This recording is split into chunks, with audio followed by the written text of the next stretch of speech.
Everyone, welcome back. It's me Anamika. ഇന്നത്തെ ഇതൊരു study വ്ലോഗാണ് കേട്ടോ. അപ്പോൾ രാവിലെ തന്നെ നമ്മൾ ചായയൊക്കെ കുടിച്ച് നമ്മുടെ ഡേ സ്റ്റാർട്ട് ചെയ്തിട്ടുണ്ട്.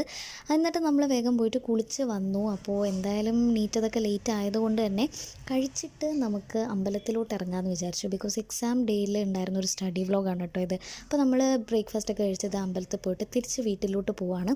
വീട്ടിലെത്തിയപ്പോൾ തന്നെ ഈ ഫോണെന്ന് പറയുന്ന സാധനം ആദ്യം തന്നെ നമുക്ക് കൊണ്ടുപോയി മാറ്റി വയ്ക്കാം.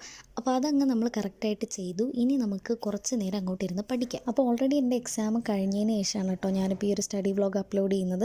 സംഭവം എന്താണെന്ന് വെച്ചെങ്കിൽ എനിക്ക് ഇൻറ്റേർണൽ എക്സാമാണെന്ന് ഞാൻ ഓൾറെഡി പറഞ്ഞിട്ടുണ്ടായിരുന്നു. അപ്പോൾ ഒരു ദിവസം 2 എക്സാം വെച്ച് വരുന്നതുകൊണ്ട് തന്നെ നമുക്ക് ഇടവിട്ടിട്ടായിരുന്നു എക്സാം ഉണ്ടായിരുന്നത്. അപ്പോൾ ഒരു എക്സാം കഴിഞ്ഞാൽ നമുക്ക് ഒരു ഡേ ലീവ് കിട്ടുമായിരുന്നു. അപ്പോൾ അങ്ങനെ ഫസ്റ്റ് എക്സാം കഴിഞ്ഞിട്ട് എനിക്ക് നെക്സ്റ്റ് എക്സാമിന് വേണ്ടിയിട്ട് കിട്ടിയ ഒരു സ്റ്റഡി ലീവ് ഉണ്ടായിരുന്നു. അപ്പോൾ ആ ഒരു ദിവസത്തെ സ്റ്റഡി വ്ലോഗാണ് നമ്മൾ ഇന്ന് കാണിക്കുന്നത് കേട്ടോ. അപ്പോൾ ഞാൻ ഇപ്പോൾ പഠിച്ചുകൊണ്ടിരിക്കുന്ന വിഷയം വന്നിട്ട് ഫൗണ്ടേഷനാണ്. അതിൻ്റെ പിറ്റേ ദിവസം എനിക്ക് കെമിസ്ട്രിയും ഫൗണ്ടേഷനും ആയിരുന്നു എക്സാം ഉണ്ടായിരുന്നത്. അപ്പോൾ അതിന് ഫൗണ്ടേഷനൊക്കെ കുറച്ച് ഡിഫിക്കൽട്ടാണ്. അപ്പോൾ അതാണ് പഠിച്ചുകൊണ്ടിരിക്കുന്നത് കേട്ടോ. പഠിച്ച് ബോറടിച്ചപ്പോൾ ഞാനൊരു പരിപ്പോടെ കഴിച്ചു. ഞാൻ സൗണ്ട് കേൾപ്പിച്ചു തരാം. അപ്പോൾ നല്ല ക്രിസ്പി ആയിട്ടുള്ളൊരു പരിപ്പോടയും കൂടെ കഴിച്ചിട്ടുണ്ട് കേട്ടോ. ഇനി അതിന് ശേഷം ഞാൻ വിചാരിച്ചു അകത്ത് പോയിരിക്കേണ്ട, പുറത്തിരുന്ന് കുറച്ച് നേരം പഠിക്കാമെന്ന്. അതായത് നല്ല പ്രകൃതി രമണീയമായ വായുവും വെട്ടവും വെളിച്ചമൊക്കെ കിട്ടുമ്പോൾ എന്തിനാ ലൈറ്റ് ഇട്ടിരിക്കണമെന്ന് വിചാരിച്ചു. അങ്ങനെ നമ്മളിവിടെ ഹാളിലിരുന്ന് പഠിക്കാനായിട്ട് തുടങ്ങി കേട്ടോ. അപ്പോൾ ഇപ്പോഴും ഞാൻ പഠിച്ചുകൊണ്ടിരിക്കുന്നത് നമ്മുടെ ഫൗണ്ടേഷൻ തന്നെയാണ്. എനിക്ക് 2.5 മൊഡ്യൂളാണ് ഉള്ളത് എക്സാമിന്. അപ്പോൾ ഫസ്റ്റ് മൊഡ്യൂൾ തീർത്തിട്ട് സെക്കൻഡ് മൊഡ്യൂൾ ഞാൻ സ്റ്റാർട്ട് ചെയ്ത് വെച്ചു. അപ്പോഴത്തേനും ഓർഡർ ചെയ്തിട്ടുണ്ടായിരുന്നു ബിരിയാണി വന്നു കേട്ടോ. എന്തായാലും വീട്ടിൽ വെറുതെ ഇരിക്കുകയില്ലേ എന്ന് പറഞ്ഞിട്ട് അമ്മ വിളിച്ചിട്ട് ഓക്കെ ഒരു ബിരിയാണി ഓർഡർ ചെയ്തോ എന്ന് പറഞ്ഞു. അപ്പോൾ നമ്മളൊരു ബിരിയാണിയൊക്കെ ഓർഡർ ചെയ്ത് കഴിച്ചു. ഓക്കെ, നല്ല സൂപ്പറായിട്ടുണ്ട്. അതിന് ശേഷം ഞാൻ പുറത്ത് ബാൽക്കണിയിൽ പോയി ഇരുന്നിട്ടാട്ടോ പഠിക്കാൻ തുടങ്ങിയത്. ഇപ്പോഴാണ് ഞാൻ കെമിസ്ട്രി എടുക്കുന്ന ഒരു വൈകുന്നേര സമയമായപ്പോഴത്തേനും. അപ്പോൾ ഞാൻ ഊഞ്ഞാലിലിരുന്നിട്ട് ഈ ഒരു കെമിസ്ട്രീൻ്റെ നോട്ട്ബുക്കും തുറന്ന് വെച്ചിട്ട് അതിരുന്ന് പഠിച്ചുകൊണ്ടിരിക്കുകയാണ്. അത് പഠിച്ച് ബോറടിച്ച് കഴിഞ്ഞപ്പോഴത്തേനും ഞാൻ കുറച്ച് മാങ്ങയൊക്കെ എടുത്ത് ഉപ്പിലിട്ടു ഗൈസ്. ഇത് കണ്ണിമാങ്ങയാണ്, മറ്റേ കുഞ്ഞു മാങ്ങയില്ലേ അത്. അതിൻ്റെ ഇടയിൽ എൻ്റെ കൈയൊന്ന് ചെറുതായിട്ട് മുറിഞ്ഞായിരുന്നു. വളരെ ചെറിയൊരു മുറിവ് കിട്ടും.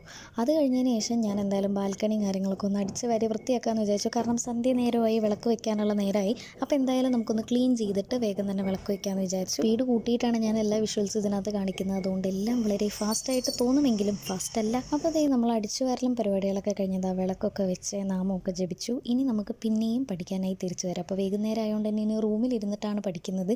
അപ്പോൾ ഞാൻ എൻ്റെ ഒരു പൊമഡോറോൻ്റെ ഒരു ആപ്പ് ഉണ്ട് ടാബിനകത്ത് കേട്ടോ. അപ്പോൾ അതിനകത്ത് ആ ഒരു ആപ്പിൽ പൊമഡോറോ ഒക്കെ സെറ്റ് ചെയ്ത് വെച്ചിട്ടാണ് ഞാൻ പഠിച്ചുകൊണ്ടിരിക്കുന്നത്. ഇനി നമുക്ക് കുറച്ച് നേരം നടന്ന് പഠിക്കാം. എനിക്ക് നടന്ന് ഞാനൊരു വേറൊരാളെ ടീച്ച് ചെയ്യുന്ന പോലെ പഠിപ്പിച്ചാലാണ് എനിക്ക് തലയിൽ കയറുള്ളൂ.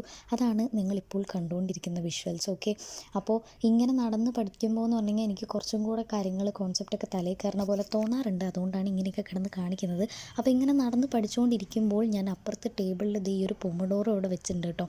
ഇത് മൊത്തം ഞാൻ അങ്ങനെ എടുത്ത് വീഡിയോ ഷൂട്ട് ചെയ്തിട്ടുള്ള ഇടയ്ക്ക് വെച്ചിട്ട് ഇപ്പം ഞാനത് കട്ട് ചെയ്തിട്ടാണ് കാണിക്കുന്നത്.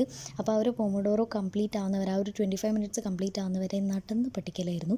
അത് തീർന്നപ്പോഴത്തേനും കുറച്ച് നേരം ഇരുന്ന് പഠിക്കാമെന്ന് വിചാരിച്ചു. അതങ്ങനെയാണല്ലോ, പഠിക്കാനിരിക്കുമ്പോൾ പഠിക്കാമെന്നുള്ള കാര്യം ഒഴിച്ച് ബാക്കി എല്ലാത്തിനും നമുക്ക് ഇൻട്രസ്റ്റ് ആയിരിക്കും. അപ്പോൾ എന്തായാലും നമ്മൾ ഇനി പഠിക്കാൻ പോകുന്നത് കെമിസ്ട്രി തന്നെയാണ്. ഞാൻ ഇടയിൽ ഒരു ദിവസം ലീവായതുകൊണ്ട് തന്നെ എൻ്റെ 3rd മൊഡ്യൂളിൻ്റെ നോട്ട്സ് വന്നിട്ട് ഞാൻ എഴുതിയിട്ടില്ല. അപ്പോൾ അത് ഫോണിലാണ് കിടക്കുന്നത്. എനിക്ക് എൻ്റെ ഒരു ഫ്രണ്ട് സെൻഡ് ചെയ്ത് തന്നതാണ്. അപ്പോൾ അത് നോക്കിയിട്ട് പഠിച്ച് അതിൽ ഇമ്പോർട്ടൻ്റ് ആയിട്ടുള്ള കാര്യങ്ങളൊക്കെ എഴുതി വെച്ചുകൊണ്ടിരിക്കുന്നതാണ് നിങ്ങളിപ്പോൾ കാണുന്ന ദൃശ്യങ്ങൾ. ബൈ ദ ബൈ, ഇതിൻ്റെ എക്സാമിൻ്റെ വിശേഷം പറയാനാണെന്നുണ്ടെങ്കിൽ കെമിസ്ട്രി നല്ല അടിപൊളിയായിരുന്നു. നല്ല അടിപൊളിയായിട്ട് എനിക്ക് എഴുതാൻ പറ്റിയിട്ടുണ്ടായിരുന്നു കേട്ടോ. പക്ഷേ ഫൗണ്ടേഷനൊന്നും പറയണ്ട, എനിക്ക് ടൈം തീരെ കിട്ടിയില്ല. അതിൽ മാത്രം കുറച്ചൊന്ന് പാളിപ്പോയി. ഇനിയിപ്പോൾ മാർക്ക് വരുമ്പോൾ അറിയാം എന്താവും എങ്ങനെയാണെന്നുള്ളതൊക്കെ. അപ്പോൾ പിന്നെ രാത്രി കുറേ നേരം കൂടെ പിന്നെയും ഞാൻ ഫൗണ്ടേഷനിലേക്ക് തന്നെ നീങ്ങി. അപ്പോൾ അത്രയേ ഉള്ളൂ നമ്മുടെ ഇന്നത്തെ സ്റ്റഡി വ്ലോഗ്. എന്തായാലും എല്ലാവർക്കും ഇഷ്ടപ്പെട്ടെന്ന് വിശ്വസിക്കുന്നു. ഇഷ്ടപ്പെട്ട ലൈക്ക്, ഷെയർ ആൻഡ് സബ്സ്ക്രൈബ്. ഇതേപോലത്തെ സ്റ്റഡി വ്ലോഗ്സ് ഇനിയും വേണമെന്നുണ്ടെങ്കിൽ കമൻറ്റ് ചെയ്യാം. ബൈ.